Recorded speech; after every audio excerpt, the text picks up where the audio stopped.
नमस्कार विद्यार्थी मित्रांनो, मी प्रतीक कुमार वानखडे, उत्तर लेखन झिरो टू हिरो या पुस्तकाचे लेखक आपल्या सर्वांचं स्वागत करतो एऑन आयएसच्या यूट्यूब चॅनलवरती. बघा मित्रांनो, आपण जे काही करंट अफेअर्सचे जे सिरीज आहे ते या ठिकाणी आपण सुरू केलेली आहे आणि त्यातलाच हा नेक्स्ट पार्ट आहे, ज्यामध्ये आपण जे एमपीएससी ला विशेष करून महत्त्वाचे प्रश्न विचारला जातात, जसा की पुरस्कार. या सेक्शन मधून बरेचसे प्रश्न आपल्याला एमपीएससीच्या येणाऱ्या परीक्षेला काय म्हणता येईल आपल्याला या सेक्शन मधून पडणार आहेत आणि त्याच अनुषंगाने आपण काय करणार आहोत, आजचा हा व्हिडिओ या ठिकाणी बघणार आहोत. ठीक आहे, तर आता बघा की हे पुस्तक आहे उत्तर लेखन झिरो टू हिरो, जे एमपीएससी ची वर्णनात्मक परीक्षा आपली सुरू झालेली आहे, नवीन पद्धतीची जी परीक्षा सुरू झालेली आहे त्या अनुषंगाने मी या पुस्तकाचं लिखाण केलेलं आहे. सो ज्यांना कुणाला हे पुस्तक हवं असेल सो त्यांनी मार्केटमधून जाऊन हे पुस्तक खरेदी करू शकता, जेणेकरून वर्णनात्मक पद्धतीची जी तुमची तयारी आहे तिला एक निश्चितच काय बळ मिळणार आहे आणि एकदम विस्तृतपणे त्यामध्ये क्रिस्पी फॉर्मॅटमध्ये काय केलेले आहे मी माहिती दिलेली आहे. सो हे पण तुम्ही बघू शकता. तर चला आपण सुरू करूया आपल्या चालू घडामोडी ज्या पुरस्काराशी रिलेटेड आहे. तर पहिली घडामोड आपल्याला काय दिसून येते की पंतप्रधान नरेंद्र मोदी यांना इथिओपिया ओमान कडून काय मिळालेला आहे, सर्वोच्च सन्मान मिळालेला आहे. काय मिळालेला आहे, सर्वोच्च सन्मान त्यांना या ठिकाणी मिळालेला आहे. तर बघा, डिसेंबर 2025 मध्ये इथिओपियाची राजधानी कुठली आहे, इथिओपियाची राजधानी तर अडिस अबाबा. येथे अधिकृत भेटी दरम्यान पंतप्रधान नरेंद्र मोदी यांना अबिय अहमद अली यांनी काय केलेलं आहे, द ग्रेट ऑनर निशान ऑफ इथिओपिया, हा त्यांचा राष्ट्रीय जो सर्वोच्च सन्मान आहे तो त्या ठिकाणी त्यांना काय दिलेला आहे, आपल्या प्राईम मिनिस्टर यांना प्रदान केलेला आहे. हा सन्मान मिळवणारे मग ते कोणते आहे, तर पहिले जागतिक राष्ट्रप्रमुख आहे जे फर्स्ट या ठिकाणी तो सन्मान त्यांना मिळालेला आहे. तसेच डिसेंबर 2025 मध्ये ओमान जो देश आहे त्यांच्याकडे सुद्धा the first class of the order of Oman हा सुद्धा किताब प्राईम मिनिस्टर नरेंद्र मोदी यांना मिळालेला आहे. आणि जसं की आपल्याला माहित आहे की जे काही पुरस्कार मिळालेले असते, मोठ्या मोठ्या व्यक्तींना जे पुरस्कार मिळालेले असते, एमपीएससी यावर निश्चितपणे प्रश्न विचारतो. सो या अनुषंगाने आपल्याला ही न्यूज खूप महत्वाची ठरते आहे. आता बघा, 11 वर्षाच्या कार्यकाळात एकूण 29 पुरस्कार पंतप्रधान नरेंद्र मोदी यांना काय केलेले आहे, मिळालेले आहे. सो 2025 मध्ये मग त्यांना कुठले पुरस्कार मिळालेले आहे, सो हे सुद्धा बघणं आपल्यासाठी खूप महत्वाचं ठरेल. तर एक नजर आपण त्यावरून फिरवून घेऊया. बघा, ऑर्डर ऑफ ओमान जे आता आपण बघितलं, इथिओपिया हे दोन. त्यानंतर काय, order of the most ancient Welwitschia mirabilis, जो की नामिबियाचा या ठिकाणी त्यांना पुरस्कार मिळालेला आहे. त्यानंतर बघा, grand collar of the national order of the Southern Cross Brazil, order of the republic of Trinidad and Tobago, कुठचा, त्रिनिदाद अँड टोबॅगोचा. त्यानंतर office of the order of the star of Ghana, घानाचा सुद्धा त्यांना पुरस्कार मिळालेला आहे. Grand cross of the order of Makarios third सायप्रसचा हा सुद्धा पुरस्कार त्या ठिकाणी मिळालेला आहे. हे फक्त आपण यावरून एक नजर टाकतो, जेणेकरून एखादा जर प्रश्न आला त्या ठिकाणी तर आपल्याला माहित असायला पाहिजे. त्यानंतर श्रीलंका मित्रभूषण हा पुरस्कार आपल्याला माहिती असायला पाहिजे, कारण आपली नेबरिंग कंट्री आहे Sri Lanka. Grand commander of the order of the star and key of the Indian Ocean Mauritius हा सुद्धा पुरस्कार त्यांना मिळालेला आहे. आणि ऑनररी ऑर्डर ऑफ फ्रीडम जो की बार्बाडोसचा पुरस्कार आहे. सो हे विविध पुरस्कार प्राईम मिनिस्टर नरेंद्र मोदी यांना मिळालेले आहे. तर परीक्षेत या अनुषंगाने जर प्रश्न आला तर मॅक्झिमम पुरस्कार त्यांनी या ठिकाणी मिळवलेले आहे. सो आपल्याला त्यावर त्या पुरस्कारासोबत जायला काही हरकत नाही. ठीक आहे, बघा विद्यार्थी मित्रांनो, ऑस्कर 2026च्या ऑस्करसाठी होमबाउंड नावाचा काय चित्रपट आहे, इथे तुम्ही पिक्चर बघू शकता. तर दिग्दर्शक, याचं दिग्दर्शन जे केलेलं आहे तर ते नीरज गायवान यांनी ते केलेलं आहे. आणि सर्वोत्कृष्ट आंतरराष्ट्रीय फीचर फिल्म्स, ज्याला आपण काय ऑस्कर सुद्धा म्हणतो, यामध्ये त्यांना प्रवेश मिळवलेला आहे. डिसेंबर 2025 मध्ये या चित्रपटाचे नामांकन पहिल्या फेरीत काय झालेलं आहे, 15 चित्रपटांच्या यादीत स्थान मिळवलेलं आहे आणि या यादीतून पुढे फक्त 5 चित्रपटांना काय मिळणार आहे तर नामांकन मिळणार आहे. जेव्हा ह्या पुरस्काराचे रिझल्ट येतील तेव्हा ते आपल्यासाठी महत्वाचं असणार आहे. पण भारताकडून कुठला पिक्चर गेलेला आहे, कुठला चित्रपट गेलेला आहे तो होम बाउंड हे आपल्याला लक्षात ठेवायचं आहे. आता आंतरराष्ट्रीय फीचर फिल्म श्रेणी काय असते तर बघा विद्यार्थी मित्रांनो, या श्रेणीत अमेरिकेबाहेर तयार झालेले फीचर लांबीचे चित्रपट काय ठरत असतात तर पात्र ठरत असतात. ठीक आहे. त्यानंतर बघा, चित्रपटात मुख्यतः इंग्रजी व्यतिरिक्त भाषा असणे, ठीक आहे, हे अत्यावश्यक असतं. त्यानंतर प्रत्येक देशातून फक्त एकच चित्रपट आपल्याला तिथे प्रवेशिका म्हणून पाठवता येतो. हे सुद्धा गोष्ट आपल्यासाठी महत्वाची आहे. आणि आतापर्यंत भारताला चित्रपटासाठी ऑस्कर मिळालेला नाही, पण याआधी जय हो या गाण्याला AR रहमान आणि गुलजार यांना काय तो ऑस्कर मिळालेला होता गाण्यासाठी. आणि आता 2023 मध्ये नाटू नाटू काय आहे, नाटू नाटू जे गाणं आहे त्या गाण्याला सुद्धा ऑस्कर मिळालेला होता. ठीक आहे. पण चित्रपटाला अजून एक आपल्याला सांगता येईल की जी डॉक्युमेंटरी आहे, कुठली, द विस्परर जी आहे, द एलिफंट विस्परर, त्याला सुद्धा डॉक्युमेंटरीला आपल्याला ऑस्कर मिळालेला होता. आता बघून घ्या की भारताकडून सर्वोत्कृष्ट आंतरराष्ट्रीय फीचर फिल्म या श्रेणीसाठी दरवर्षी आपण एक चित्रपट पाठवत असतो. आजपर्यंत या श्रेणीत कोणत्याही भारतीय चित्रपटाला ऑस्कर मिळालेला नाही. ते गाण्यासाठी मिळालेले आहेत, ठीक आहे, आणि शॉर्ट फिल्मसाठी मिळालेले आहेत. नाटू नाटू जे मी आता तुम्हाला सांगितलेलं आहे. आता ऑस्कर पुरस्कार देणारी संस्था कुठली आहे तर academy of motion picture arts and sciences. तर ही जी संस्था आहे ती काय करत असते, ऑस्कर म्हणजे ऑस्करचा पुरस्कार देणारी संस्था आहे. पहिला ऑस्कर पुरस्कार मग कधी मिळालेला आहे तर तो 1929 मध्ये. आणि याचं जे ठिकाण आहे ते कुठं आहे, लॉस एंजेलिस, LA, काय म्हणतो आपण त्याला, LA या ठिकाणी आहे अमेरिकेमध्ये. आणि सर्वोत्कृष्ट आंतरराष्ट्रीय फीचर फिल्म अमेरिकेबाहेर बनलेल्या आणि मुख्यतः इंग्रजी नसलेल्या, जे की मी तुम्हाला सांगितलेलं आहे. सो या ठिकाणी ही न्यूज आपल्यासाठी महत्वाची होती. पुढे बघा विद्यार्थी मित्रांनो, प्रधानमंत्री राष्ट्रीय बाल पुरस्कार 2025. आता हा जो मुलगा तुम्हाला दिसत आहे तर तो कुठला आहे, तो आपल्या महाराष्ट्राचा आहे. आणि त्याच अनुषंगाने काय ही न्यूज आपल्यासाठी खूप महत्वाची आहे.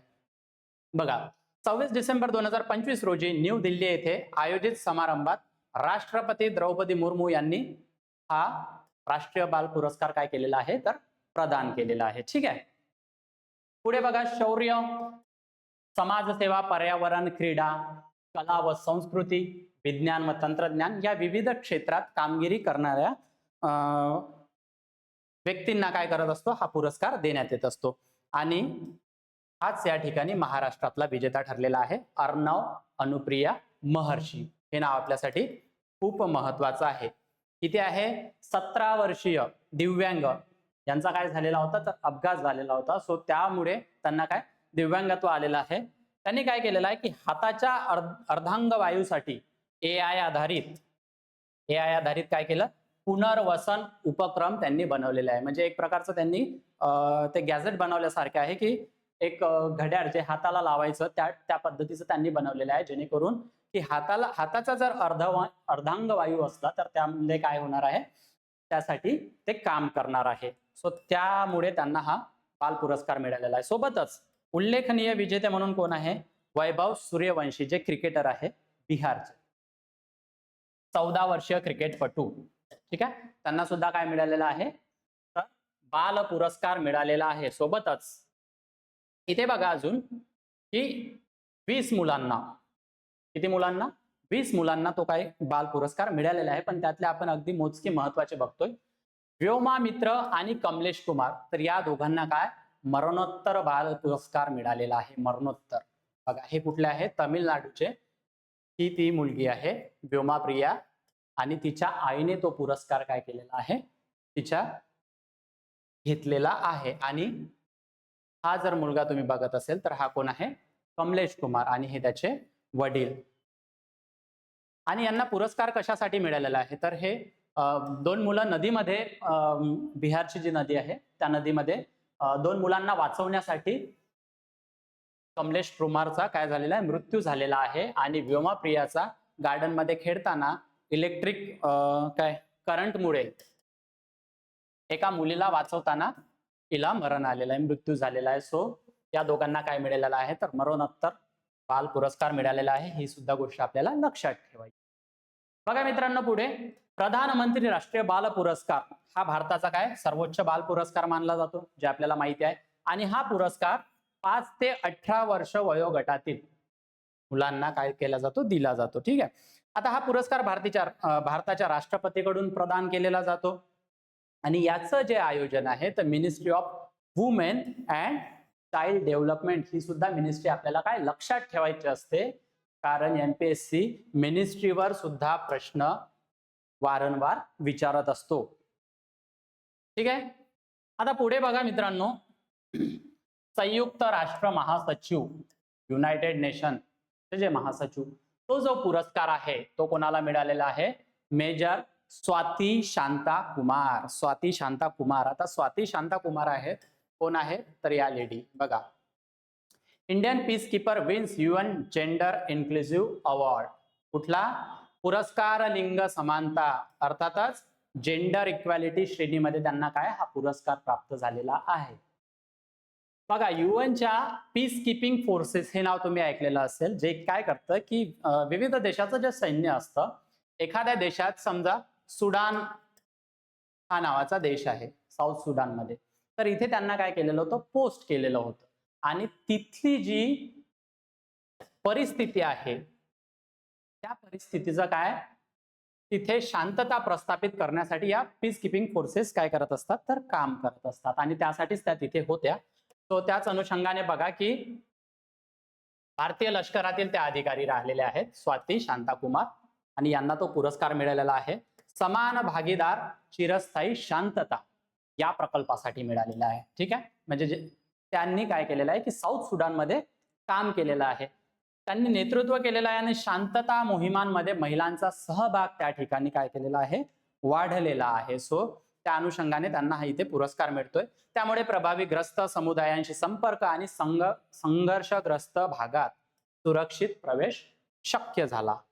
ठीक. आता इथे बघून घ्या की संयुक्त राष्ट्र संघाची जी स्थापना आहे जे काही फॅक्ट्स असतात कधी कधी आपल्याला परीक्षेला विचारले जातात. तो 1945 मध्ये याची काय आहे तर स्थापना झालेली आहे आणि याचं जे मुख्यालय आहे न्यूयॉर्क सिटी अमेरिकामध्ये आपल्याला पाहायला मिळतं आणि सध्याचे जे त्याचे महासचिव आहे अँटोनियो ग्युटेरस हे त्याचे सध्याचे काय आहे तर महासचिव आहे. या सुद्धा गोष्टी आपल्याला लक्षात ठेवायच्या आहे आणि special focus major Swati Shanta Kumar यावर आपल्याला विशेष लक्ष द्यायचं आहे कारण परीक्षेत जर प्रश्न आला तर तो प्रश्न आपल्याला काय सॉल्व्ह करता यायला पाहिजे. पुढली न्यूज बघा जीवशास्त्रज्ञ टोबी कियर्स कोण टोबी कियर्स यांना 2026 चा टायलर पुरस्कार मिळालेला आहे. आता हा टायलर पुरस्कार काय आहे तर बघा इथे पर्यावरण क्षेत्रातील जगातील सर्वोच्च पुरस्कार आहे ज्याला आपण काय म्हणतो की पर्यावरणाचा जो नोबेल म्हटला जातो त्याला पर्यावरणासाठीचा नोबेल सुद्धा म्हटलेलं जातं. त्याची स्थापना 1973 मध्ये करण्यात आलेली. ठीक आहे. पुढे बघा हा पुरस्कार युनिव्हर्सिटी ऑफ सदर्न कॅलिफोर्निया कडून दिलेला जातो. हा सन्मान मानवता आणि निसर्गासाठी जे महत्वाचे योगदान देणारे व्यक्ती आहे त्यांना तो पुरस्कार प्रदान केला जातो. पुढे बघा अमेरिकन जीवशास्त्रज्ञ टोबी कियर्स यांना प्राप्त झालेला आहे पर्यावरणीय संशोधन व योगदानासाठी भूमिगत मायकोरायझल बुरशीजन्य नेटवर्क. आता हे बघा हे महत्वाचं आहे कशासाठी मिळालेलं आहे त्यांना मायकोरायझल बुरशीजन्य नेटवर्क. हे काय असतं की बघा इथे समजा झाड आहे या झाडाच्या मुळा आहेत आणि जमिनीत काय असतात पंजाय असतात. तो या ज्या बुरशा आहेत ते काय करत असतात की झाडांना काय करत असतात खनिज उपलब्ध करून देत असतात. पोटॅशियम झालं आहे ना यासारखे आणि पाणी झालं हे काय करत असतात हे उपलब्ध करून देत असतात आणि झाड त्या बदल्यात त्यांना काय करत असतं कार्बोहायड्रेट देत असतं जेणेकरून त्यावर ते जगतील. सो यासाठी हेच आहे ते मायक्रोरायझल बुरशीजन्य नेटवर्क.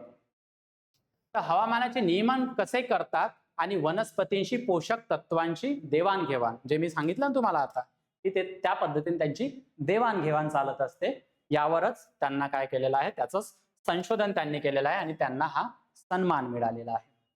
आता या नेटवर्कमध्ये जगभरातील परिसंस्थांना आधार देणारी जीवन प्रणाली कशी तयार होते हे त्यांच्या संशोधनातून काय झालेलं आहे, समोर आलेलं आहे. आणि त्यासाठीच आपल्याला हे नाव लक्षात ठेवायचं आहे, टोबी पियर्स.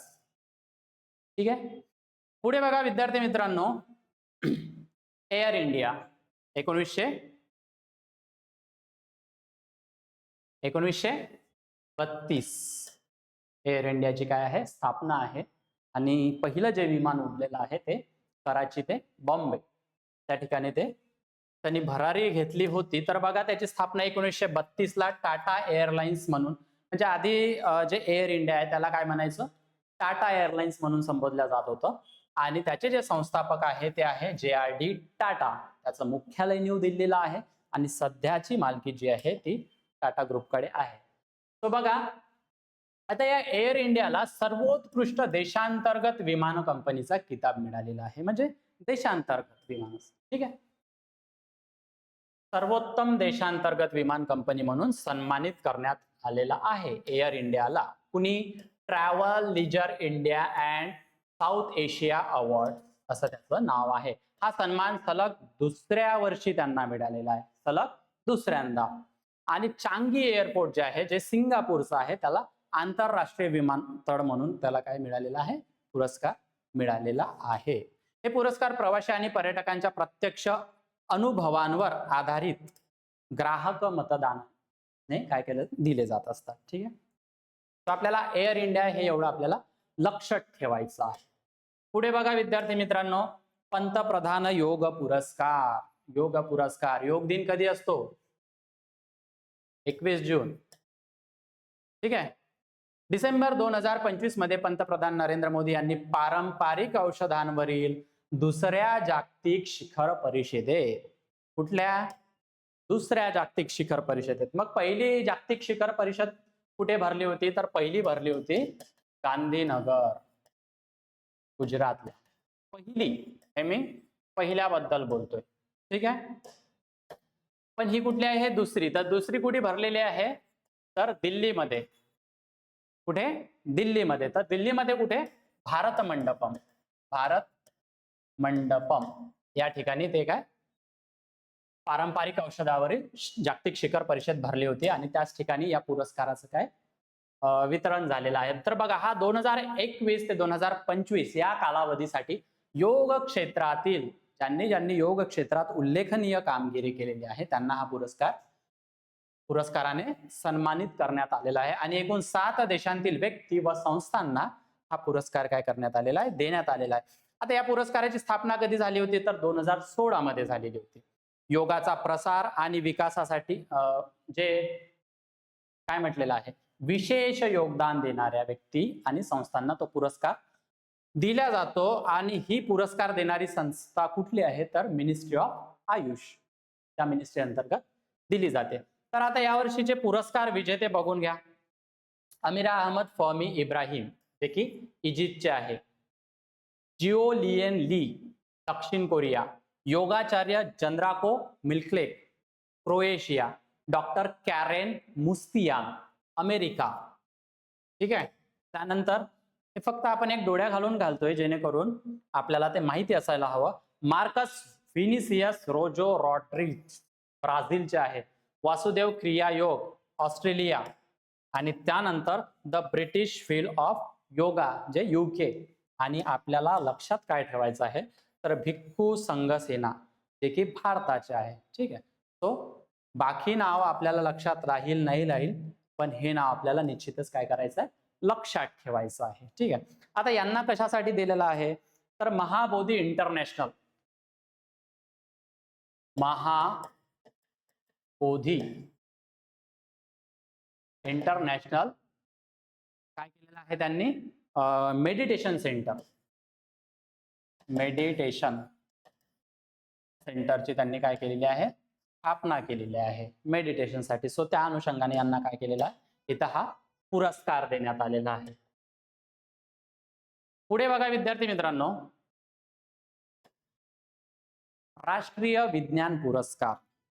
राष्ट्रीय विज्ञान पुरस्कार, गव्हर्नमेंट ऑफ इंडिया अनाउन्सेस राष्ट्रीय विज्ञान पुरस्कार, जे की 4 श्रेणीमध्ये दिल्या जातात. आता या 4 श्रेणी कुठल्या कुठल्या आहेत तर बघा, एक आहे विज्ञान रत्न, विज्ञानश्री, विज्ञान युवा आणि विज्ञान टीम. ठीक आहे. पुढे बघा, आता न्यूज मध्ये काय म्हटलेलं आहे, 23 डिसेंबर 2025 रोजी राष्ट्रपती भवन इथे गणतंत्र मंडपात आयोजित समारंभात राष्ट्रपती द्रौपदी मुर्मूंनी काय केलेलं आहे, या पुरस्काराचं हे पुरस्कार प्रदान केलेले आहे आणि याची ही काय होती तर दुसरी आवृत्ती होती. ठीक आहे. एकूण 24 शास्त्रज्ञांना 4 श्रेणीमध्ये हा पुरस्कार मिळालेला आहे. किती शास्त्रज्ञांना? 24 शास्त्रज्ञ. पण आपण महत्वाचे बघणार आहोत. आता हे महत्वाचे विजेते कुठले आहेत तर विज्ञान रत्न पुरस्कार मरणोत्तर मिळालेला आहे जयंत विष्णू नारळीकर यांना, म्हणजे अर्थातच महाराष्ट्राचे व्यक्ती आहे, वैज्ञानिक आहे, त्यांना तो मिळालेला आहे.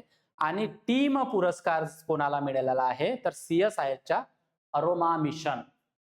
कोणाला मिळालेला आहे? Aroma mission. आता अरोमा मिशन 2016 मध्ये सुरू झालेलं होतं. ठीक आहे. सुगंधित म्हणजे काय म्हणता येईल त्याला, त्या इंडस्ट्रीला बूस्टअप करण्यासाठी हे, याला लेव्हेंडर क्रांती सुद्धा म्हटलं जातं, हे सुद्धा आपल्याला लक्षात ठेवायचं आहे. आता बघा, याची स्थापना कधी झालेली होती, कशाची, या राष्ट्रीय विज्ञान पुरस्काराची, तर 2023 मध्ये. याचं उद्दिष्ट काय होतं, विज्ञान तंत्रज्ञान नवकल्पनांमध्ये उल्लेखनीय योगदान देणाऱ्या संस्थांना, व्यक्तींना काय करत असतो, हा पुरस्कार मिळत असतो. पुढे बघा, आता या ठिकाणी जयंती नारळीकर यांना काय मिळालेला आहे, हा मरणोत्तर विज्ञान रत्न पुरस्कार मिळालेला आहे आणि ते विशेष म्हणजे महाराष्ट्राचे आहे. सो त्या अनुषंगाने आपल्याला काय करायचं आहे, त्यांची एक थोडीशी आपल्याला माहिती घ्यायची आहे. तर बघा, ते कोल्हापूरचे आहेत, खगोल भौतिकी म्हणजे ॲस्ट्रोफिजिक्स. ते भारतातील प्रसिद्ध खगोलशास्त्रज्ञ आणि विज्ञान लेखक सुद्धा आहेत. त्यांनी बऱ्याचशा गोष्टीवर बरीचशी पुस्तके त्यांनी लिहिलेली आहेत आणि भरपूर प्रमाणात त्यांनी लेखन केलेलं आहे. त्यांचं शिक्षण कुठे झालं मग तर युनिव्हर्सिटी ऑफ कॅम्ब्रिज इथे काय झालेलं आहे, त्यांचं शिक्षण झालेलं आहे. तिथे त्यांनी प्रसिद्ध वैज्ञानिक फ्रेड हॉयल यांच्यासोबत संशोधन केलेलं आहे. त्यांनी Hoyle Narlikar theory of gravitation विकसित केलेली आहे. आता हा सिद्धांत काय आहे की जर एखादी कुठली वस्तू आहे तर एखादी हा ऑब्जेक्ट आहे, याची जर आपल्याला काही मूवमेंट चेंज करायची असेल, त्याची डायरेक्शन चेंज करायची असेल तर त्याचं जे जडत्व आहे, काय जडत्व म्हणजे एखादी वस्तू भारी आहे, त्याचं जे जडत्व आहे, ते जडत्व ते फक्त त्या गोष्टीवर डिपेंड नसतं, तर युनिव्हर्स मधल्या जेवढ्या काही गोष्टी आहेत त्याच्या फोर्सवर, म्हणजे ते एकमेकाशी काय असतात, त्या कनेक्टेड असतात. ठीक आहे. हा सिद्धांत त्यांनी दिलेला होता. म्हणजे याचं जे एखाद्या वस्तूचे जे जडत्व आहे ते फक्त त्या वस्तूची एनर्जी नसते. हा मी सोप्या भाषेत तुम्हाला सांगितलेला आहे. ठीक आहे. सो तोच त्यांच्यासोबतच संशोधन केलं आणि ही थिअरी त्यांनी मांडलेली होती. आणि अल्बर्ट आइन्स्टाईनच्या थिअरीला त्यांनी ही थिअरी दिलेली होती. ठीक आहे, काउंटर म्हणून. ते inter university centre for astronomy and astrophysics IUCAA चे संस्थापक संचालक होते आणि ही संस्था कुठे आहे तर पुणे या ठिकाणी आहे. जर इथे स्टेटमेंट फॉर्मॅट मध्ये जर प्रश्न बनवला आणि या पुणेच्या जागी जर मुंबई दिलं तर आपल्याला तिथे फसायचं नाहीये. तर या सुद्धा गोष्टी आपल्याला लक्षात ठेवायचं आहे. आता त्यांना बघा की पद्मभूषण 1965 मध्ये मिळालेला होता. कधी मिळालेला होता? 1965 मध्ये. आणि पद्मविभूषण जो आहे तो 2004 मध्ये मिळालेला होता. आणि हा जो पुरस्कार आपण बघितलेला आहे, जो की त्यांना मरणोत्तर मिळाला, विज्ञान रत्न, हे सगळे पुरस्कार सुद्धा आपल्याला परीक्षेच्या दृष्टीने खूप खूप जास्त महत्वाचे आहेत. आता बघा, त्यांची काही पुस्तके आपण बघून घेऊयात. इंग्रजी पुस्तके जसे की the structure of the universe, the lighter side of gravity, 7 wonders of the cosmos, from black clouds to black holes. Black holes नावाचे कॉन्सेप्ट आपल्याला माहिती आहे. सायंटिफिक एज, अशी त्यांनी काय केलेली आहे तर इंग्रजीमधल्या पुस्तकांचं लिखाण केलेलं आहे. आणि सोबत आता मराठी पुस्तके कुठली आहे, तर विश्वाची रचना, आकाशाशी जडले नाते, यक्षांची देणगी, वामन परत न आला आणि अंतराळातील भस्मासूर, ही सुद्धा त्यांची काही निवडक पुस्तके आहे जे आपल्याला परीक्षेला विचारली जाऊ शकतात विद्यार्थी मित्रांनो. आणि त्यांचं एक आत्मचरित्र आहे. आत्मचरित्र, 4 नगरांतील माझे विश्व, हे आपल्यासाठी खूप महत्वाचं आहे. हे आत्मचरित्र आपल्याला माहिती असायला पाहिजे, जेणेकरून परीक्षेमध्ये जर विचारलं तर ते कुठेही जाता कामा नये. ठीक आहे, आता पुढे बघूया. पुढली न्यूज काय सांगते? डोनाल्ड ट्रम्प यांचा आता जगात काय गाजावाजा सुरू आहे. डोनाल्ड ट्रम्प इस्रायल शांती पुरस्कार 2026, इस्रायलचा जो काही शांती पुरस्कार आहे तो कोणाला मिळालेला आहे, तर डोनाल्ड ट्रम्प यांना मिळालेला आहे. आणि ऑफकोर्स कारण त्या पद्धतीने ते इस्रायलला मदत करत आहेत, तो त्या पद्धतीने यांना मिळालेला, यात काही आश्चर्य नाही. फ्लोरिडा येथे झालेल्या चर्चेनंतर इस्रायलचे पंतप्रधान बेंजामिन नेतन्याहू यांनी डोनाल्ड ट्रम्प यांना इस्रायलचा शांती पुरस्कार दिला जाईल अशी घोषणा केलेली आहे. पहिले गैर इस्रायल व्यक्ती, हे आता महत्वाचं आहे. जेव्हा जेव्हा पहिल्या घडामोडी काही असतात तर आयोगाला त्या खूप आवडतात, तर त्यामुळे हे पहिले आहे, ही गोष्ट आपल्याला लक्षात ठेवायची आहे. तसेच शांतता श्रेणीत हा पुरस्कार मिळवणारे ते पहिले व्यक्ती आहे शांतता श्रेणीत डोनाल्ड ट्रम्प. पुढे बघा, हा इस्रायलचा सर्वात प्रतिष्ठित नागरी सन्मान मानला जातो. इस्रायलचा हा पुरस्कार पारंपरिकपणे विज्ञान, संस्कृती आणि समाजासाठी उल्लेखनीय योगदान देणाऱ्या इस्रायली नागरिकांना दिला जातो. आपल्याला फक्त डोनाल्ड ट्रम्प यांचं नाव लक्षात ठेवायचं आहे. पुढे बघा, सुभाषचंद्र बोस आपत्ती व्यवस्थापन पुरस्कार 2026, सुभाषचंद्र बोस यांच्या नावाने आपत्ती व्यवस्थापन पुरस्कार दिला जातो 23 जानेवारीला. गृह मंत्रालय, कोणतं मंत्रालय, हे सुद्धा मंत्रालय आपल्याला लक्षात ठेवायचं आहे. केंद्रीय गृह मंत्रालयाने सुभाषचंद्र बोस आपत्ती व्यवस्थापन पुरस्कार जाहीर केलेला आहे. हा पुरस्कार संस्थात्मक व वैयक्तिक दोन्हींना मिळतो. 2 श्रेणीमध्ये दिला जातो. आणि संस्थात्मक श्रेणीमध्ये हा कोणाला मिळालेला आहे, तर Sikkim state disaster management authority. प्रत्येक राज्याच्या या डिझास्टर मॅनेजमेंट अथॉरिटी असतात, जेणेकरून काही जर आपदा राज्यामध्ये आली, काही आपदा देशामध्ये आली, तर त्या अनुषंगाने त्या काय करत असतात, तर काम करत असतात. तो याच अनुषंगाने कुणाला मिळालेला आहे, सिक्कीमला. सिक्कीम आपल्याला लक्षात ठेवायचं आहे. आणि वैयक्तिक श्रेणीमध्ये कोणाला मिळालेला आहे, तर लेफ्टनंट कर्नल सीता अशोक शेडके. आता हे नाव पाहिल्यानंतर आपल्या लक्षात येतं की ही व्यक्ती महाराष्ट्राचीच असली पाहिजे. ठीक आहे, तो यांचं थोडंसं डिटेल बघणं आपल्याला गरजेचं आहे. तत्पूर्वी आपण काय पाहून घेऊया की 23 जानेवारीला जाहीर केला जातो. आणि याच दिवसाला काय म्हटलं जातं, तर पराक्रम दिवस. ठीक आहे, 23 जानेवारी म्हणजे पराक्रम दिवस. संबंधित व्यक्ती आपल्याला माहिती आहे. आणि पुरस्काराचे जे स्वरूप आहे, तर संस्थात्मक श्रेणीसाठी किती दिला जातो, तर 51 लाख रुपये. आणि व्यक्तीसाठी दिला जातो 5 लाख रुपये प्लस प्रमाणपत्र. या गोष्ट आपल्याला काय करायची आहे, लक्षात ठेवायची आहे. पुढे बघा, पुढे आपल्याला बोलायचं आहे लेफ्टनंट कर्नल सीता अशोक शेडके यांच्याबद्दल. आता या कुठल्या आहे, तर महाराष्ट्र अहिल्यानगर. शिक्षण काय झालेलं आहे, त्या मेकॅनिकल इंजिनियर आहेत. 2024 मध्ये वायनाड कुठे आहे, केरला. तिथून राहुल गांधी लोकसभेचा त्यांचा मतदारसंघ आहे तो. इथे झालेल्या भीषण भूस्खलनाच्या वेळी उल्लेखनीय त्यांनी कामगिरी केलेली आहे. चुरलमाला येथे 190 फूट लांबीचा बेली ब्रिज विक्रमी वेळेत त्यांनी बांधलेला आहे. कोमास टू PC 210 एक्सकॅव्हेटर वापरून 4 तासात, हे काय आहे, ते एक यंत्र आहे आणि त्या यंत्राच्या मदतीने त्यांनी तात्पुरता पादचारी पूल 4 तासांमध्ये उभारला होता. सो या सगळ्यांची दखल घेत आतापर्यंत 2300+ सैनिकांना आपत्ती निवारणाचे त्यांनी काय दिलेलं आहे, तांत्रिक प्रशिक्षण दिलेलं आहे आणि या सगळ्यांची दखल घेत त्यांना काय मिळालेलं आहे, तर तो पुरस्कार मिळालेला आहे. परत आले डोनाल्ड ट्रम्प. वारंवार आपल्याला न्यूजमध्ये आता दिसतील. डोनाल्ड ट्रम्प यांनी माचाडो यांचे नोबेल पारितोषिक स्वीकारले. डोनाल्ड ट्रम्प खूप ओरडत राहिले की मला नोबेल द्या, नोबेल द्या. पण नोबेल हा मागितल्याने मिळत नसतो, काहीतरी कमवावं लागतं.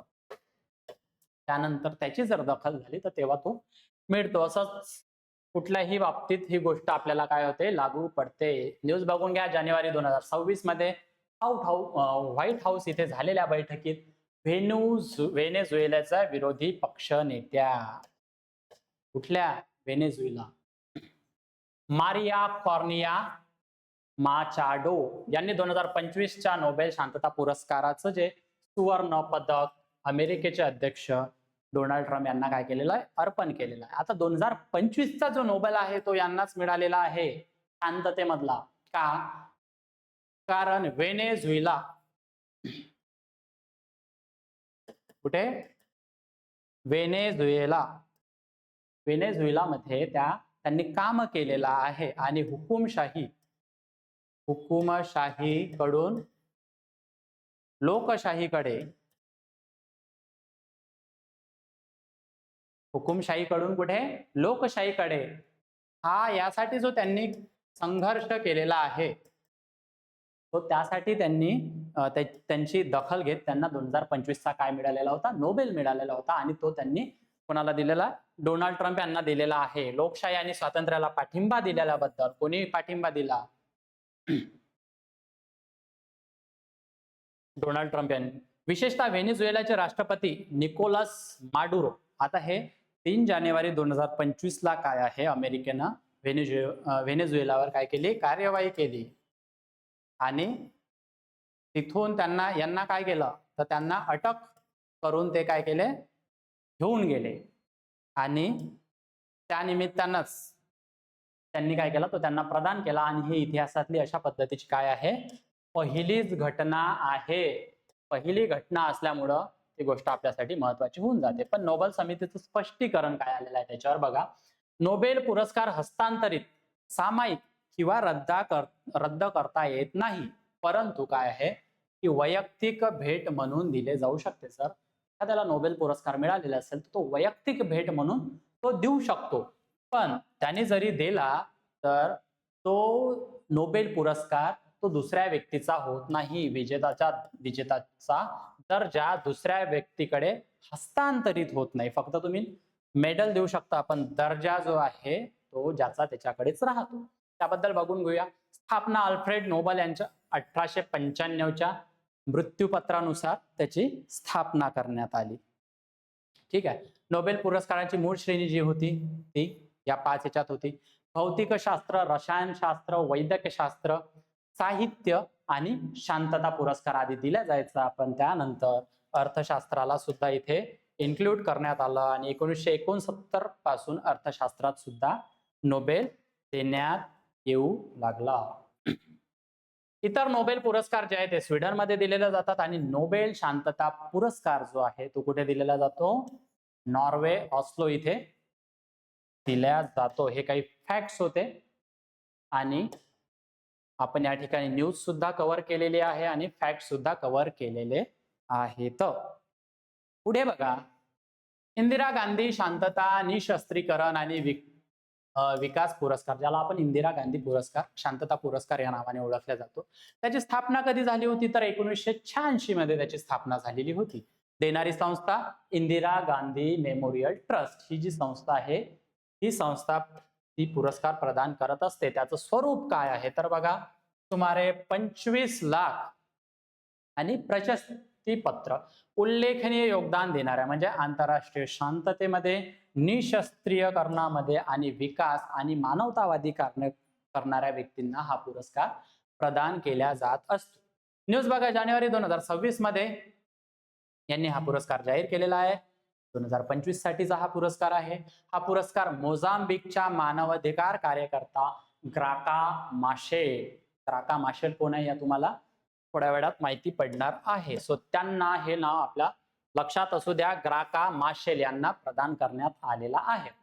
आता यांच्याबद्दल महत्वाची माहिती आपण बघून घेऊया की युनिव्हर्सिटी ऑफ लिस्बन इथे त्यांचं काय झालेलं आहे, शिक्षण झालेलं आहे.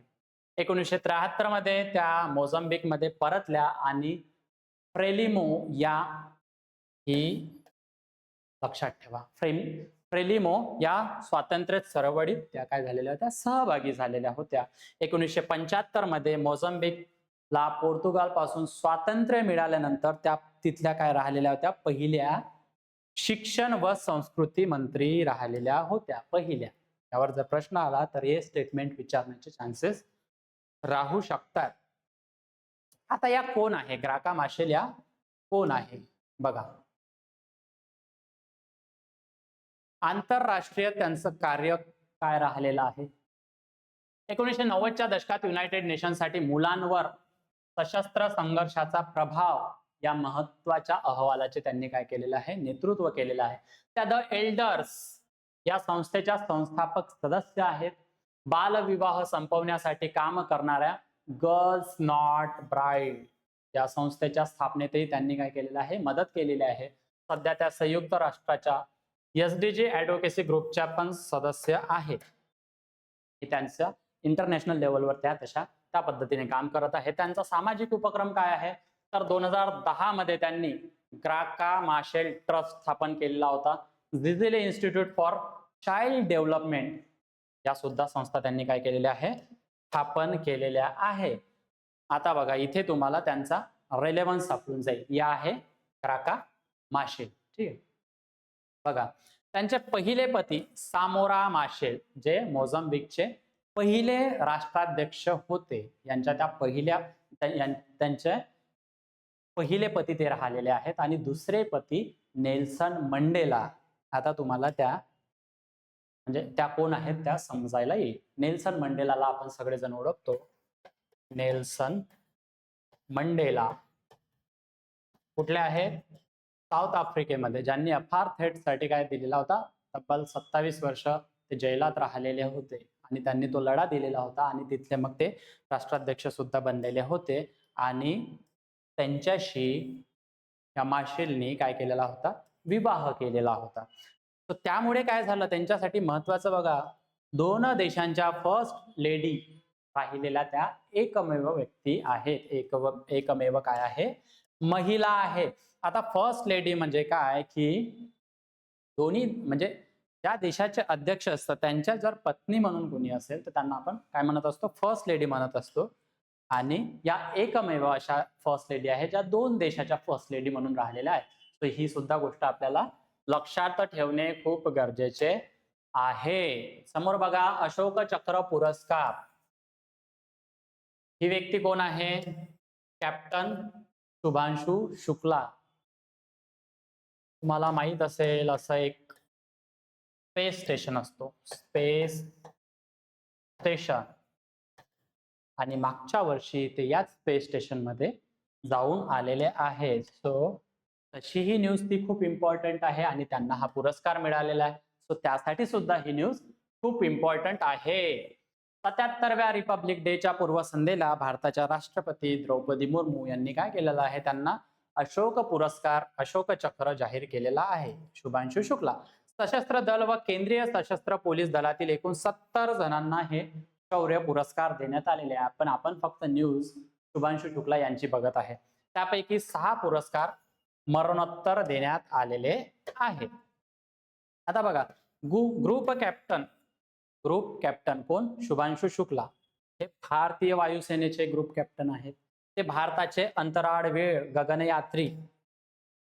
पण गगनयात्री कितवे तर हे आहे दुसरे. मग पहिले कोण होते तर राकेश शर्मा, ठीक आहे. आणि हे कोण आहे दुसरे गगनयात्री. याची निवड कोणी केलेली होती तर इस्रोने केलेली होती. जून 2025 मध्ये म्हणजे मागच्याच वर्षी इंटरनॅशनल स्पेस स्टेशन जे की पृथ्वीपासून 400 किलोमीटर वरती फिरत असतं, सतत पृथ्वीला काय त्या चक्कर मारत असतो. त्याला पृथ्वीला एक चक्कर पूर्ण करण्यासाठी 90 मिनिटाचा वेळ लागत असतो. ठीक आहे. आता पुढे बघा काय आहे, ऑक्झिओम मिशन 4 या मोहिमेतून त्यांना आपण कुठे पाठवलेलं होतं, तर ISS म्हणजे इंटरनॅशनल स्पेस स्टेशन मध्ये पाठवलेलं होतं. आणि यासाठी जे रॉकेट आपण म्हणजे स्पेसएक्स कंपनीचं, स्पेसएक्सचं फॉल्कन 9 हे रॉकेट काय केलेलं होतं, यूज केलेलं होतं. सो आपल्याला या संबंधित जर प्रश्न तिथे त्या ठिकाणी आला तर त्यामध्ये ते काय रॉकेट सुद्धा विचारलं जाऊ शकतं. सो ती गोष्ट मी तुम्हाला या ठिकाणी सांगितलेली आहे. समोरची न्यूज बघा विद्यार्थी मित्रांनो, RPF ऑफिसर आहे या चंदना सिन्हा. कोण आहे? चंदना सिन्हा यांना काय झालेलं, अतिविशिष्ट रेल सेवा पुरस्कार मिळालेला आहे. पुरस्काराचे कारण काय, इंडियन रेल्वेच्या ऑपरेशन नन्हे फरिश्ते, इंडियन रेल्वेने काय चालवलं, RPFने काय चालवलं होतं, रेल्वे प्रोटेक्शन फोर्सनी की ऑपरेशन नन्हे फरिश्ते चालवले होते, जे रेल्वे स्टेशनवर हरवलेल्या किंवा तस्करीच्या धोक्यात असलेली जी लहान मुलं आहेत त्यांना वाचवण्यासाठीच हे काय होतं, एक ऑपरेशन चालवलेलं होतं. आणि त्यामध्ये त्यांनी काय केलेले आहे, उल्लेखनीय कामगिरी केलेली आहे. मानवी तस्करी आणि बालमजुरी पासून तब्बल 150 पेक्षा अधिक मुलांना त्यांनी वाचवलेलं आहे. आणि त्याचीच दखल घेत त्यांना काय मिळालेला आहे, हा अतिविशिष्ट रेल सेवा पुरस्कार मिळालेला आहे. पुढील न्यूज बघा, पद्म पाणी पुरस्कार. कुठला पुरस्कार? पद्म पाणी पुरस्कार. तुम्ही ते गाणं ऐकलं असेल, ए जिंदगी गले लगा ले, याचं जे कंपोजिशन आहे ते, त्याला जे संगीत दिलेलं आहे ते कोणी दिलेलं आहे, तर ज्येष्ठ संगीतकार इलैया राजा, जे साऊथ मधून येतात. साऊथ मधून म्हणजे आहे भारतातच, साऊथ मधून. 28 जानेवारी ते 1 फेब्रुवारी ही सुद्धा तारीख आपल्यासाठी महत्वाची आहे. महत्वाची का, तर बघा, छत्रपती संभाजीनगर इथे 11वा Ajanta Ellora international film festival त्या ठिकाणी पार पडला. आणि जेव्हा स्टेटमेंट बेसिसला क्वेश्चन्स येतात तर त्यामध्ये काय होतं की इथे तारीख विचारली जाऊ शकते. सो त्या अनुषंगाने ती गोष्ट महत्वाची आहे. आणि ऑफकोर्स ठिकाण जे आहे ते सुद्धा काय आहे, महत्वाचं आहे. या महोत्सवात ज्येष्ठ संगीतकार इलैया राजा यांना पद्म पाणी पुरस्कार प्रदान करण्यात आलेला आहे 2026-2027 साठी.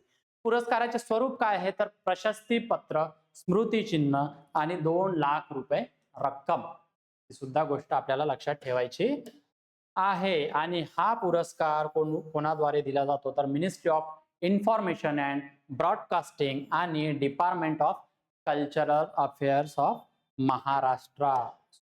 या दोघांच्या वतीने हा पुरस्कार त्यांना काय करण्यात आलेला आहे, प्रदान करण्यात आलेला आहे. आता हे इलैया राजा कोण आहे, भारतातील प्रसिद्ध संगीतकार, गायक आणि गीतकार आहे. त्यांनी पाश्चात्य शास्त्रीय संगीत, तमिळ लोकसंगीत आणि कर्नाटक संगीत याचे मिश्रण करून दक्षिण भारतीय चित्रपट संगीतात काय केलेला आहे, मोठा बदल घडवलेला आहे. आणि बरेचसे फेमस गाणे त्यांनी त्या ठिकाणी काय केलेले आहे, दिलेले आहे. त्यांनी हजारो चित्रपटांसाठी संगीत दिलेले आहे आणि भारतीय चित्रपट संगीतात त्यांचे योगदान अतुलनीय आहे. या अनुषंगाने ही न्यूज आपण या ठिकाणी कव्हर केलेली आहे. तो इलैया राजा आणि पद्म पाणी पुरस्कार हे नाव आपल्याला काय करायचं आहे, लक्षात ठेवायचं आहे. पुढली न्यूज बघा विद्यार्थी मित्रांनो, विली रिसर्च हिरोज पुरस्कार. कुठला? विली रिसर्च हिरोज पुरस्कार. ही व्यक्ती दिसते, हे इंडियन डॉक्टर आहे. कोण? Indian doctor. आता इंडियाच्या व्यक्तीला हा पुरस्कार मिळाला, सो त्यामुळे ही न्यूज आपल्यासाठी इम्पॉर्टंट होऊन जाते. बघा, भारतीय सार्वजनिक आरोग्य तज्ञ चंद्रकांत लहारिया यांना विली रिसर्च हिरो पुरस्कार प्रदान करण्यात आलेला आहे. प्रदान करणारी संस्था काय आहे, जॉन विली अँड सन्स ही संस्था पुरस्कार देत असते.